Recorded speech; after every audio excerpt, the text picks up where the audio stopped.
Bonjour, Christophe Yvetot, je suis le représentant résident de l'Organisation des Nations Unies pour le développement industriel.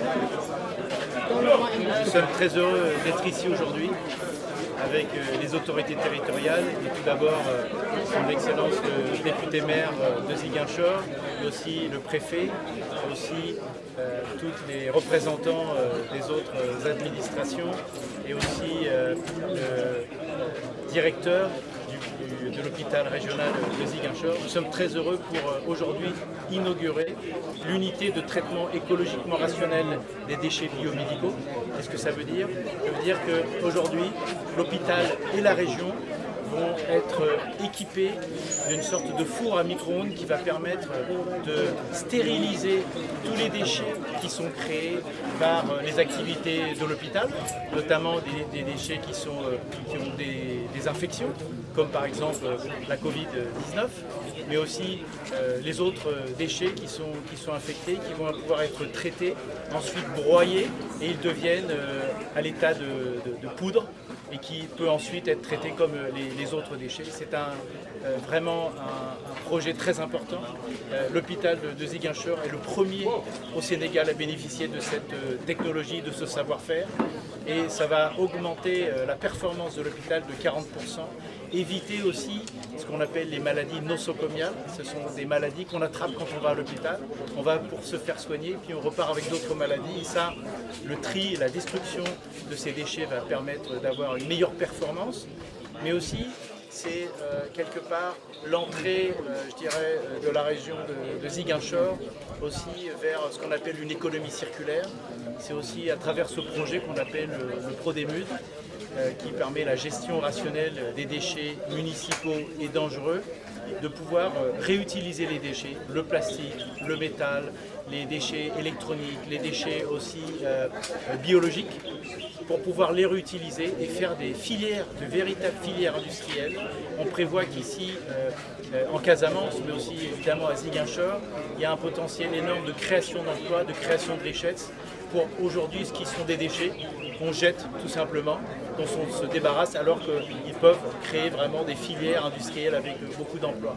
Donc nous sommes très honorés d'être ici, l'ONUDI, donc l'Organisation pour le développement des Nations Unies pour le développement industriel, mais aussi nous avons travaillé en partenariat avec le Fonds pour l'environnement mondial, avec le gouvernement du Sénégal, avec la mairie de Ziguinchor et d'autres mairies alentours. C'est non seulement l'hôpital qui va bénéficier de ce projet, mais aussi 50 centres de santé qui soient privés au public, qui vont voir leurs déchets collectés.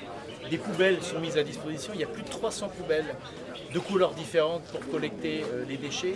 Il va y avoir aussi plus de 600 collecteurs d'aiguilles aussi, et donc tout ça va être distribué dans tous les centres de santé publics et privés qui ensuite vont pouvoir les apporter ici. Il y a des triporteurs, ici vous voyez l'espèce de moto avec une camionnette qui va venir les rechercher dans tous les centres et les amener ici pour destruction. Et donc on est très heureux et ça place vraiment Ziguinchor comme une mairie pilote dans ce domaine au niveau du Sénégal. Le coût du projet, c'est à peu près 3,5 millions de dollars qui sont fournis par le Fonds pour l'environnement mondial, mais beaucoup plus avec des ressources qui sont fournies aussi par l'État, par le NUDI et par les collectivités territoriales comme la mairie, qui met aussi à disposition du personnel et des moyens pour faire que ce projet ne s'arrête pas mais perdure. Comme vous voyez, le personnel de ces unités de traitement est pris en charge à la fois par l'hôpital et par la mairie, qui vont donc s'assurer que ce projet va perdurer parce que le personnel va rester stable et de façon permanente. Alors on prévoit que l'équipement qui est là peut traiter plus de 200 kg par jour et que c'est largement supérieur aux besoins actuels, en tout cas en matière de déchets biomédicaux. Et qu'en est-il des normes environnementales?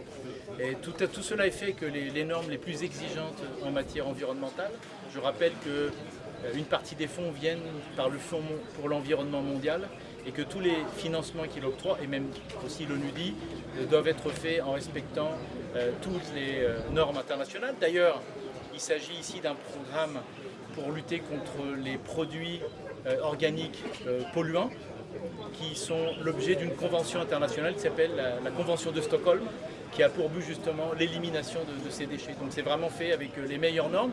Et le matériel que vous voyez là, c'est le dernier matériel le plus performant que vous pouvez avoir sur le marché.